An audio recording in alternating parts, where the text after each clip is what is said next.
It really is a huge trickle down from the top. If it does not start up there, you will not ever see that safety culture you want it to be down at the lower rungs. And it has to be throughout the entire company.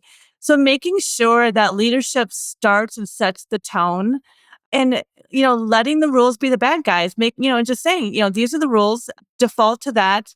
But, making sure everybody has that empowerment to follow the rules and to say no, especially when you're dealing in business aviation where somebody's paying $70,000. We're about to launch on a, 5-6 day trip and they're going to spend a ton of money and they want to get into that meeting in Aspen, right? And I'm looking at the weather, it's down to minimums, the runway's slippery, and, having the boss say, you got to get them there versus that boss saying, hey, you get them there, but it doesn't have to be on time, makes a huge difference. And it does spread. And, it just takes one person to start, cowboying the rules, and then it can spread the other way too. And pilots are so mission orientated, we sometimes forget. We can also say no, and we have alternative choices, and that's often forgotten. Nick, thank you for coming on the show with your business Inzo and being a partner here. One cybersecurity question that I know a lot of people ask, and I'm personally curious around too, is what are the kind of basics, kind of brushing your teeth, hygiene, and on cybersecurity that I can do in my business? And then maybe give us a preview of what is the advanced, intermediate and then advanced level of cybersecurity hygiene that somebody could do in their business that they really wanted to, make sure everything's airtight. What do those two different levels kind of look and feel like? Alex, that's a great question, one that we get all the time at Inzo Technologies when we're the IT managed service partner to our customers and prospects. Cybersecurity is probably the biggest opportunity and vulnerability in small and medium-sized businesses these days. It's really not a matter of if, but when your business is going to be a target of a cybersecurity threat. So the very basic things that everybody should be doing is using complex passwords, use a password manager, don't let employees create their own passwords, have some type of automated refresh where existing passwords expire and new ones have to be created. Definitely have some basic level of cybersecurity threat detection on all devices. That's where you start. We really encourage people to go to that next level. You need an enterprise grade cybersecurity solution, not just the software that comes with a PC when you buy it. You need to really go to that next level. And that includes things like 24/7 security operating centers called SOCs, where someone is monitoring your devices and network 24/7. And they're really resolving things as threats happen. So it's real-time resolution of incoming threats. That's where most businesses need to get to really be state-of-the-art on their cybersecurity. I love that. Thank you, Nick. And where can people reach out to you? My email is nick@inzotechnologies.com, and you can find me on LinkedIn pretty easy, Nick Akers in St. Louis, Missouri. Erika, it's so great to have you on Think Like an Owner. This podcast is all about finding out how the most ambitious CEOs grow big companies. And you've been a part of a lot of companies in the aviation world and as a pilot yourself. And one thing we were talking about is moving around a lot. And you mentioned being at 6 bases in 2 years. I have a bunch of questions around that, but can you explain kind of that time and what that meant for like how leanly you had to pack and like how keeping it like just simply bare essentials for all those moves, like that just sounds like a whirlwind. Yeah, you'll realize how unglamorous the airline world can be, right? So I'd been doing flying in business aviation for many years, and then got hired at the airlines and started on the 727, which was one of the few aircraft that had a flight engineer seat. So everything is about seniority at the airline world. You learn that really quickly. So I got the job. You start off at the very bottom of the group of flight engineers. So I was based out in Detroit, still living in Minneapolis. So commuting there. And of course, they didn't really do a good job of scheduling you. So you'd work 3 days, you'd have 2 days off, but you don't have time to commute home and back again. So, you rent crash pads with other pilots. When I was based in St. Louis, had upgraded to first officer and then captain. So I was sharing a 2-bedroom with 7 guys with 1 bathroom. So, and if you're the last one in, you're like sleeping on the floor. You take the couch cushions off and stick them in the corner, and even that's how you're getting your rest. So, we have this image of what the airline life looks like, but in the beginning, it's tough. So, but you learn to deal with it, and you're young, enthusiastic, and you love your job, so it doesn't feel like it's any big thing. But you look back later, and you're like, wow, I can't believe I did that. So. Yeah, no kidding. Well, I always at airports you see pilots with pretty small, compact bags. Like there's not a whole lot they're bringing around. What were some tips as a seasoned pilot yourself? And I fly frequently, so I'm always kind of looking for like travel tips and ways to pack more leanly. What are some tips like you picked up over time? Yeah, I can travel for a month on just a carry-on bag. You do learn. And so the trick is just solid colored clothing that matches anything and everything. Bring a little bit of laundry soap with you and you just wash out your stuff. I mean, truly, I took my kids on a African safari, went to Zambia. And my kids laugh because, they've got these big bags and I've got this little overnight. And they're like, what are you going to wear, Mom? And every day you just move around the solid colors, and that's definitely the trick.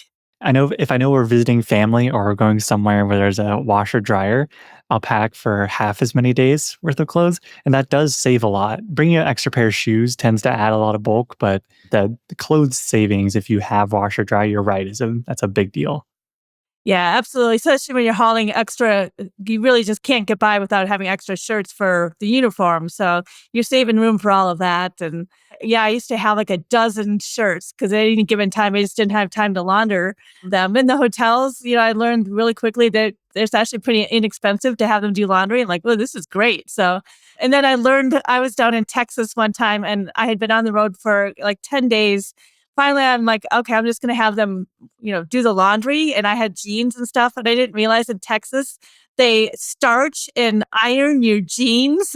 So they put a big crease down the front of them. It never came out. And like it would stand on its own. I set the jeans up and they would like stand there. So I Oh learned my goodness. they do it different in different cities.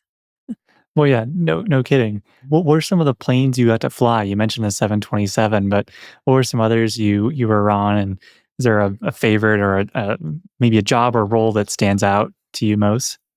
Yeah, I get this question often, and it's so hard because every airplane has got a different mission and different feel, different design.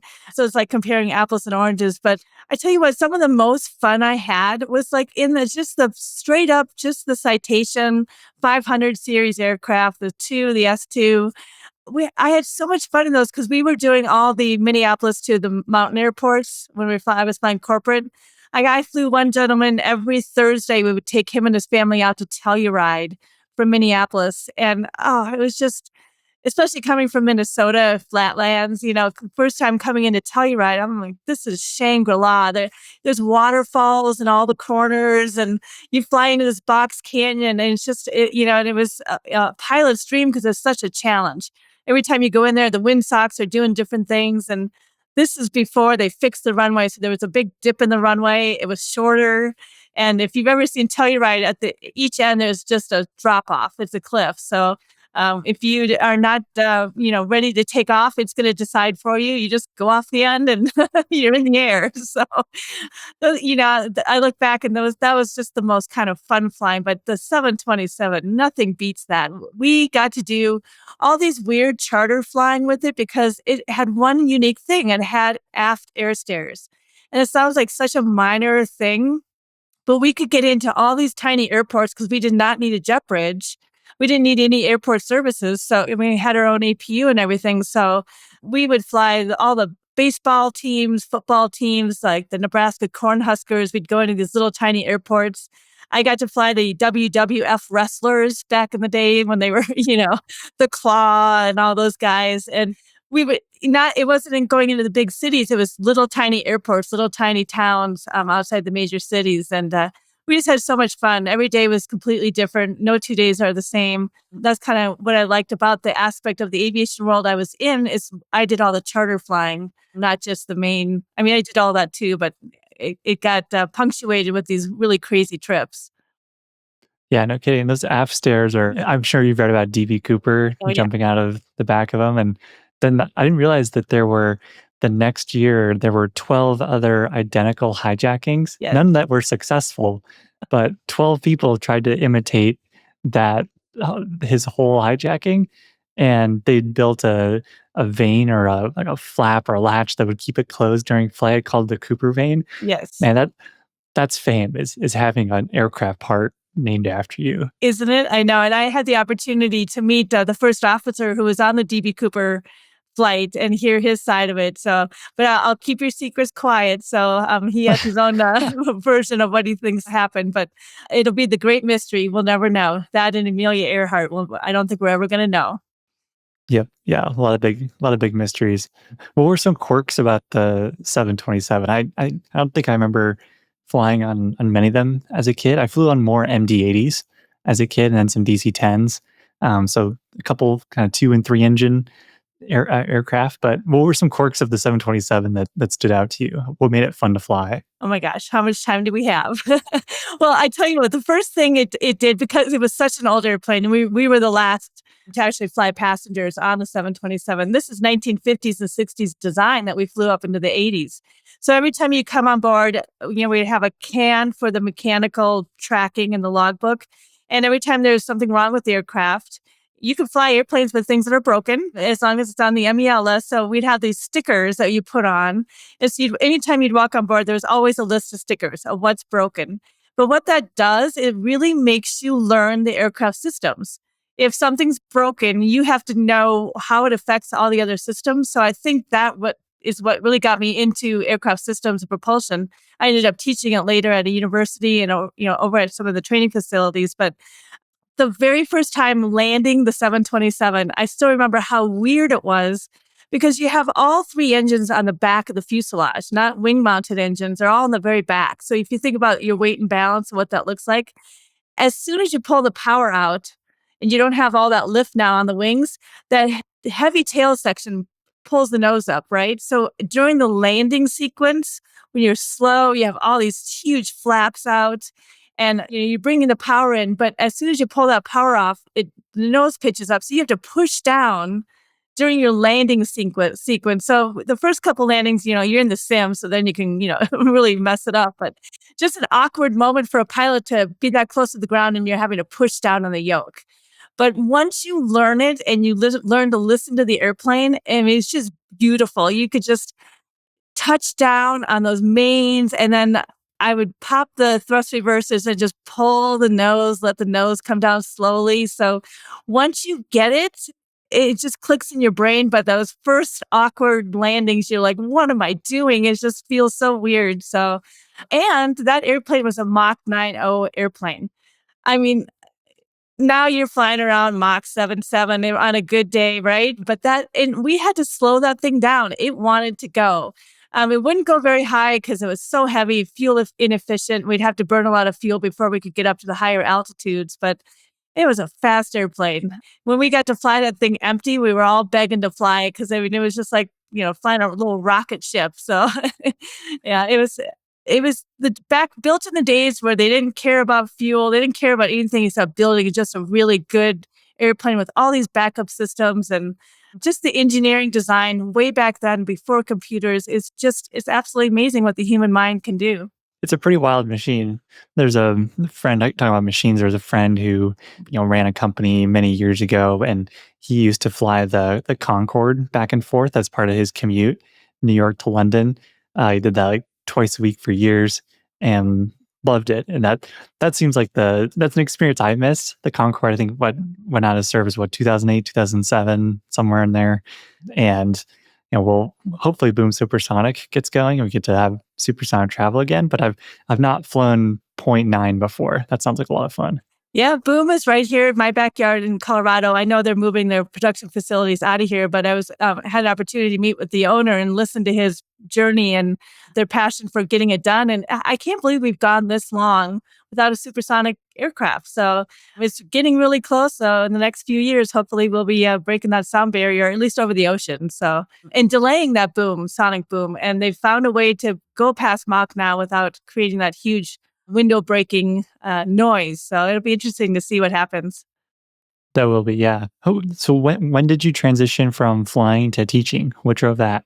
So Delta bought out Northwest Airlines in 2008, and our whole division got laid off. And at the time, I had two young kids, so it's kind of serendipity that it worked out that way. I had already been teaching aircraft systems. I was teaching the 727 now at this point, so it was a kind of a seamless transition to kind of go into the teaching side. So a couple years later, got a job teaching at a university here in Denver, Metropolitan State University. They have an aviation department, and it was so fun because the university worked with the military and you could use your GI Bill. So I had guys who had been in Afghanistan a couple times coming into my classroom. They wanted to go back into the military as pilots. So I would have a 17-year-old coming out of high school sitting next to a guy who's 50 years old, who's seen it all, done it all. But now I have to teach both of these people this content. And for me, it triggered this really intense fascination in understanding how your brain learns, how our personality affects the way that we intake information. Our experience also does too. And I just remember the clash between these two generations in the beginning, but they have such a unique set of skills. Not one is better than the other. They're just so different. And once you learn how to, find a bridge for them to share that information, it was so fun to see them laughing with each other and like giving each other grief and smack talking and, seeing who could do better on the quiz and who could do better. And sharing that commonality of aviation with such a different personality, it just drove me into digging deeper into understanding how personality affects our decision making. So it affects safety right now. So when we look at safety in general right now, what else can we do to do better? And we're trying to train pilots faster because we really still do have a pilot shortage. It's not that we don't have enough people who want to be pilots. It just takes time to get all that knowledge into somebody's brain. So a lot of the stuff I've been doing now is that side of it now. So, we could teach people the rules and regulations, but we have to take a step further and teach them how to be pilots. What are some like teaching techniques over time you develop to make certain content as exciting as possible to different generations? Aviation's exciting on its own without needing to add too much, but I'm sure some subjects are more exciting than others. What were some things you did that helped get concepts across pretty effectively? Yeah, so the first thing I knew was what not to do. I still remember sitting on my first corporate job, and the chief pilot read the operating specifications out loud, read the FAR aims out loud, and we're just sitting there. And after a few minutes, your brain shuts down. It starts to resist because it's so freaking bored. It just goes anywhere but listening to what's at hand. So I think teaching in general has changed and is changing. I think people are understanding. So any type of scenario-based training is so important. For years, all we did was rote memorization for pilots. What's the PSI on this? What is this? What is this? What is this? Which is great. People can take a multiple choice test, but put them in the airplane and have an emergency, and that none of that knowledge applies. And that's how we've been doing it since the dawn of aviation. So especially like when I was teaching aircraft systems, is definitely starting off and taking a story, an accident or incident, and working the problem backwards and showing, first of all, what that component does, but more importantly, what happens when it fails. How does that one thing affect other things? So it's hard because we still do multiple choice testing, right? So I mix that in with a lot of short answer, questions, which is a burden on teachers. But now with AI, we can find ways to make that a little easier. But so just putting a student in a scenario, like I can teach you what an alternator is, right? But then I'm going to give you a question like, okay, we're flying along on a cross country and your low voltage light comes on. Tell me all the things that could be, what might happen, right? So you want that student to start thinking down the road and putting that synapse down because if or when it happens, your brain has someplace to go. It doesn't just say, okay, I know what this alternator does. And in reality, things don't break cleanly. They don't, we go in the sim and things like break. It doesn't happen that way. Things start to fail, right? So how do you deal with this component that is kind of working, or you run through a checklist and, you've got a flap retraction that's not coming back right. And it just doesn't go the way the checklist says. How do you train somebody in that moment? Because, you're going to have to go off script and now you need to think at a different level. So how do you train that? Well, you got to do that from the very beginning and just get them to think like that first. Yeah, that's kind of what the intention is now with training in business aviation.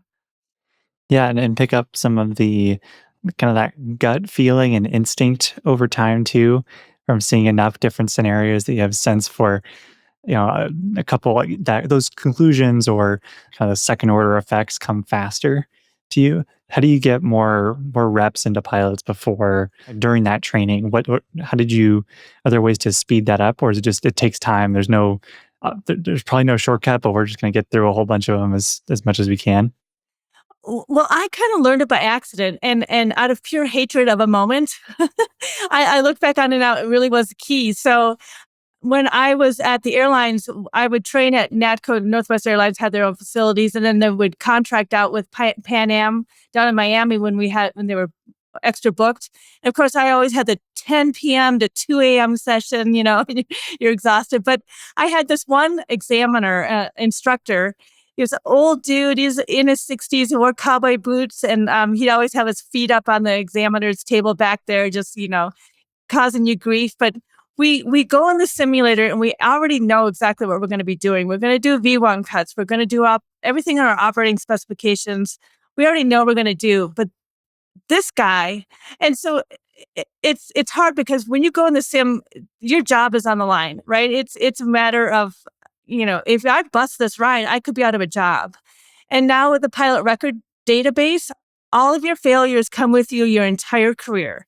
So you go in and it's you against them. So when you're in the sim, you're fighting for your job. And I think we've lost that opportunity to have fun moments in the simulator for learning. You're in there to demonstrate that you're a safe pilot, but after you've gone into the recurrent over and over again, you almost stop learning. So what this guy would do at the end, and I call it chaos training. And you're not supposed to do this to the pilots. He would go in, of course, and just start failing things one after the other. And always to the point where you'd have a 3-engine failure. And he'd always say, if you can't get it to the airport, you're buying the beer. So I'm proud to say I never had to buy the beer. But and so when I'd see his name as my instructor, I would start sweating because I just dreaded it. I knew I would come out of there just like, exhausted. And we just hated it. But what he was doing is getting you to do this like chunking of information. Like in that moment, what is the most important thing to deal with, right? So he'd give you electrical failures, give you a fire, give you another engine failure.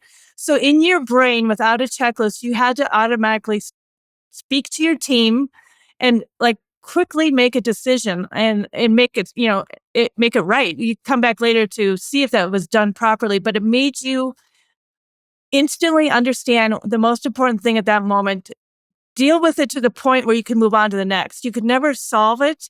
You had to get it to a point and then move on and move on and move on. So it taught your brain a different method of thinking. And we need to do a little bit more of that in the simulators, and we don't do it. And I know the FAA guys hate it when I say this, but how do you practice the startle effect for a pilot? Put them in the sim, give them an emergency, then take away their checklist. So it gives you a safe opportunity to have panic, because even after 20 years, you're still going to panic because you're trying to fly an airplane. Now you have an emergency. So you have all these stresses happening. And now you have to fly and think at a higher level for a long time. So yeah, there are things that we can do. And I love the virtual reality technology coming out. Pilots right now, we don't actually have pilots spin aircraft. We teach them stall recognition now. So our CFIs, we teach them. But after so many people have perished in training incidents during a spin, the FAA finally, they came back and said, look, we just don't want pilots to even get in that position. We want to teach them stall recognition to understand what that airplane sounds like, feels like. So you don't even get in that, that spin. But what's the reality? Pilots are going to spin airplanes. So the first time you're ever in a spin is going to be by yourself with no idea what to do. So having a, a moment of a scenario that you sit down with your instructor and say, okay, close your eyes and I'm going to walk you through a spin. And it lays a synapse in your brain so that if that moment ever happens again, your brain has somewhere to go. If you've never thought about it, your brain is going to go, I have no idea. So the virtual reality stuff now you could sit safely in a classroom now, put that on and just, visualize what a spin looks like. And your brain still then will have some knowledge of how, neutral rudder, what do I do with the yoke? What do I do with the power? Going through that process without actually being in the airplane. I see ways of making it safer without actually having to go out and do it. And a spin comes after a stall. Is that how those Correct. typically happen? Yep. Yeah. And every airplane has its own personality and how it's going to do it. Training aircraft are designed to be very stable, which is wonderful. So generally, like I trained in Beechcraft products, low wing aircraft. It's a little different than how a Cessna will stall, but I still remember the Beechcraft Sport. You had to like force it to stall. But what happens is one wing, they're both still creating lift, but one wing is going to create more lift than the other. And what that does, it puts one wing over and starts to spin. And once you get that spin going, that outside wing is creating more lift than the inside. And so it just rolls you into spin, which can get worse and worse and worse. So they were trying to teach pilots there's always a stall warning horn or something audible thing, but you can feel that aircraft talk to you. You can feel when just the stall just starts, going and then it starts to really buffet and shake, and then you're hearing the tail. So, I like the idea of keeping the pilot safe, but we need to do that one step, thinking beyond the mistake and what that looks like beyond that and how to get out of it. So how come the aircraft shakes during a stall? Like there's a video that I'll never forget watching of you've probably seen it too, like a DC-10 in a stall, and you can see the back tail like shaking and vibrating pretty dramatically too, almost like it's gonna fall off or it's kind of loosely held onto the plane, and then dips down. Why does it shake to that degree? Yeah. So all those aerodynamics that are supposed to go smoothly over all the surfaces now are being all interrupted and you're buffeting over that interrupted airflow. And you could actually do it, and don't ask me how I know this, but you could actually do it like on the 727 going too fast. So you get a mock buffet at high speed. I just heard this, but Of course. so you're actually the airflow over the surfaces are going so fast they aren't even developing lift anymore. So your airflow is no longer smooth and it's buffeting over those surfaces and it starts shaking the aircraft. So, which is even more terrifying because now you're going really fast and you got to slow down, not just abruptly, but gently. So, yeah. Yeah, no kidding. In what ways do you feel like flying and pilot training today has gotten safer or maybe more lax in some other areas? What do you feel like the training regimen looks like today versus 10, 20, 30 years ago? Yeah, it truly is amazing. And I know right now, especially in springtime operations, the headlines are filled with incidents and accidents. Oh my gosh, it feels like all of a sudden we're completely unsafe. But if you look at the numbers, we are so exponentially safer. I mean, when I started flying in 1988, because we didn't have social media, we didn't even our news was more local focused. And occasionally you have the headline news from across the country, but we are so much safer now. It is just given the billions of people and hours that we spend in the air, we are safer. And, we always talk about safe, what is safe, and you don't really know it until you see what it looks like to not be safe. So when I was early in my career flying for a 135 charter company, after I got type rated in the citations, when I wasn't flying for them, they would sell me to other flight departments. Okay. So I'd get a phone call, and they don't do this anymore as much, but they would call me up and say, hey, this company needs a right seat person, and for their citation, their guy is sick. You're going to go fly a couple of days with this company. So I would walk in the door of a new company and have to go fly like an hour later. And I didn't really acknowledge the depth of what I was learning at the time. But when you walk in, there is a different culture of thought process that affects safety for all of these. And so I didn't, I didn't even realize what the culture was in my own company because you're in it and everybody feels like they're safe, right? Nobody comes into work saying, I'm going to be unsafe today. But looking back now, I could see layers and layers of things that we were doing that was causing unsafe operations.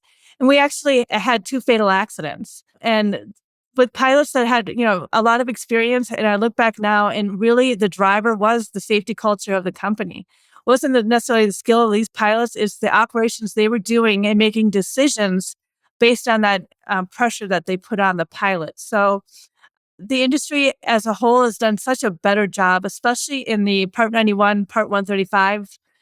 It's still regulated. Part 135 is even more so, but on their own now, a lot of these companies have been creating their own safety management plans and process and procedures that they didn't necessarily even have to do. The FAA is now mandating it, but a lot of them were doing this on their own. So, in the airline world now, it truly is amazing. The level D simulators now, you forget that you're on the ground. You come out of there, you're just dripping sweat and just stressed out because you forget. Every year it gets a little bit better, and every year the industry gets a little bit safer.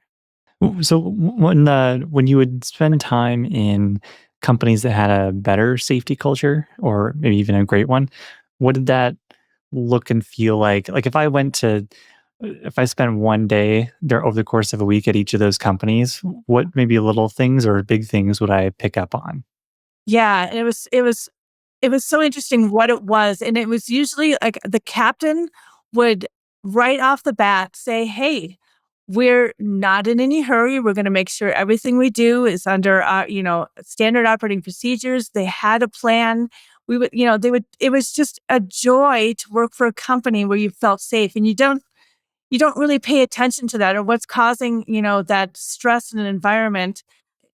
Just for an example, even at the airlines, don't forget this was 1998. Things were just getting rolling on safety. I would go from base to base, and they all had a different chief pilot, and each one of those bases had a different culture. And I was a brand new flight engineer and getting bounced around between bases. And I still remember going down to Dallas, and I'm in the flight engineer seat, and we're getting ready for pushback and trying to coordinate all that. And there's a checklist before you do all that. And all of a sudden we started getting pushed back. I'm like, what? And I said to the captain, I'm like, oh, we haven't run this checklist yet. And he looked back and he's like, darling, this ain't my first rodeo. So, but I told him, I'm like, well, this is my first rodeo. So I would read the checklist out loud just for the cockpit voice recorder so that if something happened, I at least was on there as, trying. And, it actually is a dangerous environment because if we pressurize a hydraulic system during a pushback, we can actually snap a tow bar and hurt somebody down below. So even during a pushback moment, there really are these levels of safety. And, and it's hard because the gentleman who did this, he'd been flying for 30 years, right? And this is the guy that knows everything. And man, I could tell you what, he could land that airplane on a dime. And so it was hard as a newbie how to deal with those moments where you just don't feel safe and you don't really know why. Why am I not enjoying this moment? Because you don't know what the expectation is. And you just everything feels like out of control. But standard operating procedures has become such a reflex now. You don't see that quite as often. It's still there, but airlines done a good job with that culture coming through now. Is that a factor of there's more training today, or we've had enough incidents over time related to safety and checklists that we can't ignore how important they are anymore? Like, what do you think drives that safety? Because I can't imagine like that progress is just inevitable or an accident. Like there's intention behind these changes. What do you think over time has driven some of that intention in those changes? Yeah, everything you just said there. And this, you know what it is? It's peer pressure. You don't realize it, but there was a tipping point over like a 5-year period where you had that generation who did things without the checklist. There was no such thing as crew resource management. It's like, come in the door, sit down, shut up, and I'm going to tell you what to do, right? For years and years, that's how it was. And then we start training that young generation. So there's that conflict in the flight deck, and there always will be as the old are going out and the new are coming in.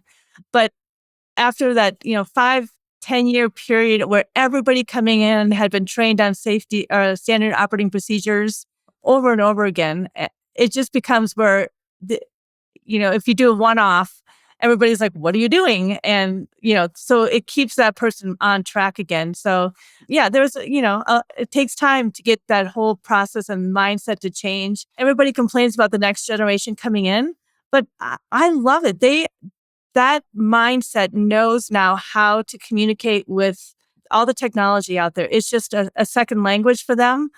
In the same breath, though, the people retiring right now had that opportunity to have that brain balance of manual operations and then learning the technology, right? So they had that fallback of raw skill, and then that little bit of resistance of learning new technology. So, but it was still a good balance, if they were willing to accept the old and the new. Of course, now that's the new generation coming in. They're learning. I'm like when my students were coming in, they're learning in a trainer airplane with a full glass cockpit with all the bells and whistles. I'm like, have you never been lost? And they're like, well, of course not. And so I'm like, ooh, well, what's the day where that doesn't work? Are you going to know how to, do those old fashioned things? And even right now, like in business aviation, we're having a problem with GPS jamming and spoofing.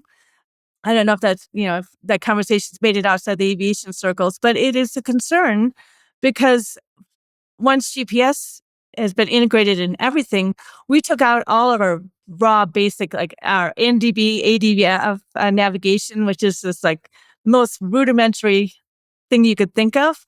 But now we have aircraft that maybe are losing their GPS for nefarious reasons, and then we don't have a lot of backup systems. So in aviation, we should always have a nice little balance and one last go-to thing that's still going to work. Because sometimes we embrace technology too much, and then we forget about what happens if. So Yeah, growing up, with the stick shift and trying an iPhone, like you kind of had both sides of it. yeah, How often are kind of steam gauges and like more, clunky like no screens? Like how much of that training do you think still happens? it's hard. I would say probably maybe 70% of my students would have some sort of glass in their training aircraft. But it depends on the airport that you go to. There's another airport that's less popular and still has the old, all the analog gauges. So, and I don't mind any of it as long as you still make sure you have that conversation and fail those instruments. Just have that flight instructor pull that circuit breaker and say, now what are you going to do? So I think that's important to just kind of keep it in the repertoire. Blended wing, like we'll all fly in like B-2 bomber looking airliners in the future, you think? Well, yeah, it's almost like a triangle shape, and the passengers are inside. So when that first design came out, everybody's like, "Oh, everybody wants a window." Well, I tell you what, Yeah, like me. I like window yeah, seats. I want a window but seat. look around. All those people get window seats, and what do? They put the shade down the entire time. So I I don't do that, never but other understand people that. do around me too. So they're saying that people don't care as much. They're going to put like displays in the front so you can look with the cameras and get to see outside with a camera projection. So Yeah, I guess they do have more and more like nose cam or tail cams that you as a passenger can watch. I haven't been on a plane that has those just yet, but I know the A380 does, and those look pretty cool. Maybe, yeah, maybe a fancy version of that. I think the Hyperloop was going to do something similar too, because they weren't going to have windows, but they were going to have screens along the side that reflected the outside, so it still had a sense for being out in the world, and not just this closed tube. So yeah, maybe they'll come up with something like that. yeah, and then they'll have to come up with some more motion sickness remedies because the human body just isn't designed to do that. So whatever we can do to alleviate that kind of motion sickness too is going to have to be forefront in conversation. Yeah, no kidding. So, my ambition is to lead an aviation company, and obviously, safety is a huge part of that. What advice would you give for someone who's hopefully going to, lead an aviation business sometime in the next couple of years or soon, and wants to make that piece of their culture a huge component? What kind of advice would you offer kind of young, early on leaders? Yeah, and it really is a huge trickle down from the top. If it does not start up there, you will not ever see that safety culture you want it to be down at the lower rungs. And it has to be throughout the entire company. Because I also did dispatching. Man, I look back now, I was flying and dispatching, but I still remember the pressure I was putting on pilots and, jabbing them like, oh, come on, you can do it. And, it's all these little subtle psychological things you can do to get somebody to do something, which ultimately is completely unsafe. So making sure that leadership starts and sets the tone and, letting the rules be the bad guys, and just saying, these are the rules, default to that.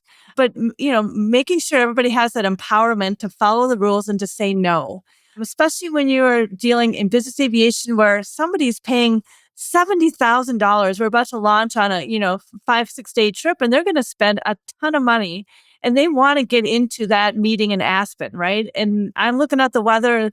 It's down to minimums. The runway's slippery. And, having the boss say, you got to get them there versus that boss saying, hey, you get them there, but it doesn't have to be on time, makes a huge difference. And it does spread. And, it just takes one person to start, cowboying the rules and then it can spread the other way too. And pilots are so mission orientated, we sometimes forget we can also say no and we have alternative choices. And that's often forgotten. What are some common sayings or turns of phrase that you would hear from CEOs who are more safety focused and that maybe stuck with you? Like I like your early example of the pilot, saying we're not in a hurry. That sets a different tone as you prepare for a flight. Are there any other kind of phrases that stick in your mind that you've heard from others? Yes, and I'm gonna try to paraphrase Dan Bodenheimer. Used to own the company I work for. He since sold it. Now he's our safety manager still. But I still remember, and I hope I get this right. I remember him talking about one of the leaders of the J.C. Penney team that was coming on board a charter flight, and having the conversation saying, "Look, we sell socks and underwear. How important is that we have to get someplace on time?" And so I just remember, like, at the end of the day, really how important it is that that person gets there on time. We want them there eventually, and that's the more important thing ultimately. And in that moment, you really do want to get there. I mean, that getting there on time is such a thrill and adrenaline rush. Makes get them there perfectly ahead of schedule. The rental cars are on the ramp. That's your private pilot. Privately your reward in business aviation, and the reward also has to be that okay. We can't go right now, but we will eventually get you there, and that's ultimately the better reward. So, yeah, I can't think of any other good ones right now, but that's the one I can remember from Dan. Yeah, I like that. It's not yeah, it's okay if you get there a little bit late as long as you still make it there. Yeah, It's yeah, definitely yeah. definitely the more important piece. You mentioned also earlier the pilot shortage, and of course, there's a mechanic shortage too. What do you think drives shortages? You mentioned that it's not necessarily that there just aren't enough people who want to be pilots. That's we had Top Gun and Maverick come out recently. I'm sure people are still excited to fly planes. Like that's probably not going anywhere. But what do you think keeps more pilots from entering the industry? Yeah, so I love looking at the statistics because you can see a mindset of a whole country during ebbs and flows. So during COVID, all of a sudden we had this huge, enormous amount of people get their student pilot's license. So COVID drove people to their homes and then makes you reevaluate what it is you want to do in life. But we still are probably, if I had to guess, about 80% washout. I'd say 80% of the people that start flying, that say, I want to be a commercial pilot, they wash out. And the first thing is understanding that it's not just the airlines anymore. There are so many sectors in aviation now. We have to do a better job, especially in business aviation, of introducing that idea. Of the 500 students that came to my class, I would say 97%, when I asked them what they wanted to do, they wanted to be an airline pilot, right? But there's all these other things that you can do, and your personality might be a better fit for all these other segments of it. But it's still extraordinarily expensive. The airlines have had the luxury this entire time of having pilots come to their door already with their hours, their training, experience, and then all they have to do is train them on their own aircraft and process and procedures. But now we have to look more at the European model that they don't have a good general aviation industry. So they've been having to do ab initio training. That's taking somebody with zero time and putting them right into 737 and training them on that aircraft. You mean instead of kind of working up from like a 172 and then, turboprop, light jet, bigger jet, you just go right to the big thing? Yep. They put you right in that aircraft. And the idea is we're going to train you all the good habits right from the very beginning. It's going to obviously take a longer time. It's going to be much more expensive, but you can just see the huge downside of that too, right? The Air Force Academy here in Colorado, they start their pilots in a glider. How about that? Right? Because they want that depth of knowledge of aerodynamics and understanding, if you lose all your engines, you still got an airplane, right? So a different mindset. So definitely is the cost. It always has been a driver, but now there are so many more opportunities for young people. I look at both my girls are in college, and I looked at their course catalog and I'm thinking, where were all these choices when I was looking at college? It's amazing what's out there now. So we've lost a lot of this talent and that skill set and that personality that might become pilots to other industries. And what happens every day? You're looking at the headline news and somebody is peeing on a seat, beating up flight attendants, all these horrible, we forget what it looks like for the younger generation looking at this. And, I still remember the day I'm asking my students, who was born after 9/11? And they were all after 9/11, right? But they grew up in that environment where you show up at the airport and it is just chaos and moving the cattle through the TSA and you're stressed out by the time you get to the gate and people are just misbehaving and you feel the energy of negativity throughout your whole experience. And it didn't used to be that way. I still remember being little and getting dressed up to go on an airplane and how exciting it was. And it's not like that anymore. So we have to put the shine back on our industry again. I think even our airlines need to do a better job.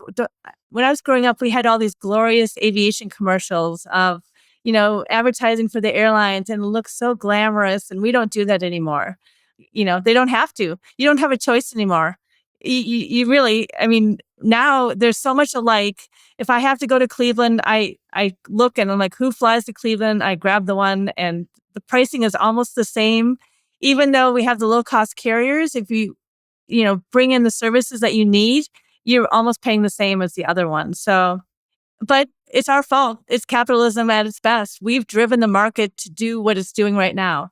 We have ultra low cost carriers that we complain about, but we did it. So we can't complain. So you deal the hand that we've chosen. Why do you think the shine came off flying? Like it looked so, you're right, it looked so glamorous. Like you'd have suits and the food looked great and, all kind of slowly kind of melted away. This is going to sound stupid, but it really is respect for as for the pilot segment. It really was respect for the profession. When you have accountants that make decisions on safety and not understanding the effects of what that looks like. When I started at the airlines, I made, after spending 10 years in business aviation, and I was making, pretty good money. I went back to the airlines and I think my first year I made like $35,000. So even in the beginning of, if you work for the regionals, it's getting much better. But after all the sacrifice you've put into your profession, I still remember we got a memo at Northwest in the Champion Air Division saying we no longer would be getting bottled water. They didn't even want to provide the pilots with bottled water. They wanted us to use the potable water in the tanks from the 1960s.